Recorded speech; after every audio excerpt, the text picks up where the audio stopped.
Every one இப்போ நம்ம பார்க்க போகிறது பார்த்தீங்கன்னா ஆயரில் பார்த்தீங்கன்னா இன்வெர்ட்டர் மாடலு. இன்வெர்ட்டரில் வந்து நம்மளுக்கு கம்ப்ளைண்ட் பார்த்தீங்கன்னா கம்ப்ரஸர் வந்து ரன்னே ஆகலை. அதனால் இன்டோர் போர்டில் வந்து டிஸ்பிளே எல்லாமே வருது. இது வந்து இன்டோர் போர்டு. பட் இன்டோர்லேயும் எரர் எதுவுமே காமிக்கலை.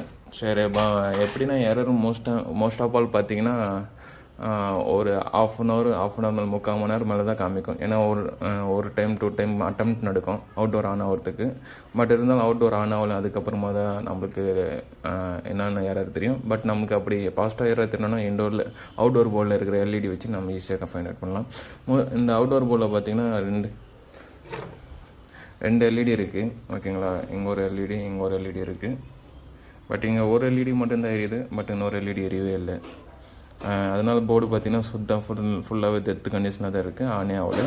அதனால் கம்ப்ரஸர் போகிற வோல்டேஜ் அதெல்லாமே வோல்டேஜ் எதுவுமே அதுக்கு 15 வோல்ட்டு 12 வோல்ட்டு 5 வோல்ட்டு எதுவுமே கிடைக்கல. பட் 15 வோல்ட்டு மட்டும் கிடைக்கிது. 12 வோல்ட்டு 5 வோல்ட்டு இதுக்கு போர்டுக்கு இன்னும் இல்லை. ஏன்னா எங்கேயோ ஷார்ட் இருக்குது 12 வோல்ட்டு செக்ஷனு. இப்போ அந்த 12 வோல்ட்டு செக்ஷனை ஷார்ட்டு கிளியர் பண்ணிட்டு போர்டு ஆன் ஆகுதா இல்லையா, அதே மாதிரி ஃபுல் டெஸ்டிங் பண்ணிவிட்டு தான் நம்ம கஸ்டமருக்கு கொடுக்கணும். ஓகேங்களா, அது மாதிரி ஃபுல் டெஸ்டிங் நம்மளால் ஃபைனல் வரையும் கொடுக்க முடியுதான்னு பார்க்க போகிறோம்.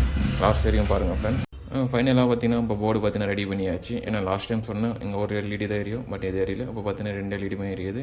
என்னால் பார்த்தீங்கன்னா 12 வோல்ட் செக்ஷன் தான் ஷார்ட்டாக இருக்குது. ஏன்னா 12 வோல்ட் செக்ஷனில் இருக்கிற ஐசி ஏதோ போயிட்டு அதுவுமே பேக் டு பேக் நம்ம செக் பண்ணி எதுன்னு பார்த்து நம்ம ரீப்ளேஸ் பண்ணால் இது மாதிரி போர்டு வந்து ஈஸியாக நம்மளால் ஆன் பண்ணிட முடியும். ஓகேங்களா, இப்போ பார்த்தீங்கன்னா 12 வோல்ட் செக்ஷன் ஆன் ஆயிடுச்சு. 12 வோல்ட்டுக்கு வந்த அப்புறமா தான் ரெகுலேட்டர் ஏசி போட்டிருப்பாங்க 7805. அதுக்கப்புறமா 12 வோல்ட்டில் இருந்தாலும் 5 வோல்ட் பிரியும். அப்படி உங்களுக்கு 15 வோல்ட் வந்துட்டு 12 வோல்ட் வரலன்னா டோட்டல் போர்டே ஆன் ஆகாது. உங்களுக்கு எந்த ஒரு ரியாக்ஷனுமே காமிக்காது. அப்போ மோஸ்ட் ஆஃப் ஆல் நம்ம கம்யூனிகேஷன் எரர் பார்த்தீங்கன்னா இன்டோர் அவுட்டோர் கம்யூனிகேஷன் வரும். அதாவது இன்டோர் போர்டு டெத் ஆயிடுச்சுன்னா நமக்கு தெரிஞ்சிடும். பட் அவுட்டோர் போர்டு நமக்கு ஆன் ஆகலன்னா மோஸ்ட் தெரியாது. அதுவும் கம்யூனிகேஷன் எரர் தான். ஒரு போர்டு ஆன் ஆகலன்னா கூட கம்யூனிகேஷன் எரர் தான் வரும். கம்யூனிகேஷன் வயர் பிரச்சனை இருந்தாலும் கம்யூனிகேஷன் எரர் வரும்.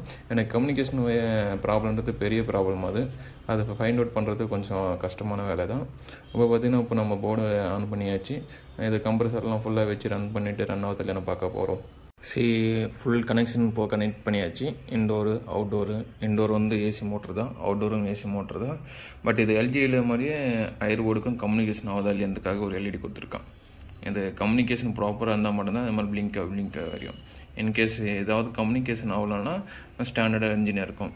இதில் பார்த்திங்கன்னா 2 எல்இடியுமே என்ஜின் இருக்குது. கம்ப்ரஸரும் கனெக்ட் பண்ணி வச்சுருக்கேன். இன்னும் ஒரு 4-5 மினிட்ஸில் கம்ப்ரஸர் ஸ்டார்ட் ஆகிடும். இது நம்மளுக்கு ஏசி மோட்டர்னால நான் மோட்டர் கனெக்ட் பண்ணவே இல்லை. டைரெக்டாக நம்ம லேம்ப் வச்சு செக் பண்ணிக்கலாம். ப்ளோயர் மோட்ரு நல்லாவே சுற்றினு இருக்குது. கேமராவில் அது ஸ்லோவாக தெரியுது.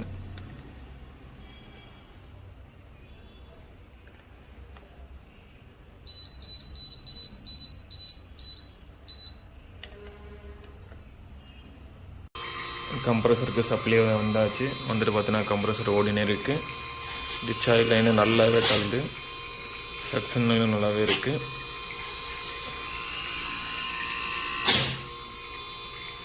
இதில் டோட்டல் 3 ஸ்பீடு இன்க்ரீஸ் ஆகும் கம்ப்ரஸர். இப்போ பார்த்தீங்கன்னா செகண்ட் ஸ்பீடில் இருக்குது. இன்னும் கொஞ்சம் 2 மினிட்ஸ் 3 மினிட்ஸ் 3rd ஸ்பீடுக்கு மூவ் ஆகிடும். இந்த மாதிரி நம்ம எந்த ப்ராப்ளம் இருந்தாலும் போர்டு ரெடி பண்ணி கொடுக்க முடியும். அதனால் நம்ம போர்டு தான் மாற்றணும்னு அவசியம் இல்லை. Thank you friends.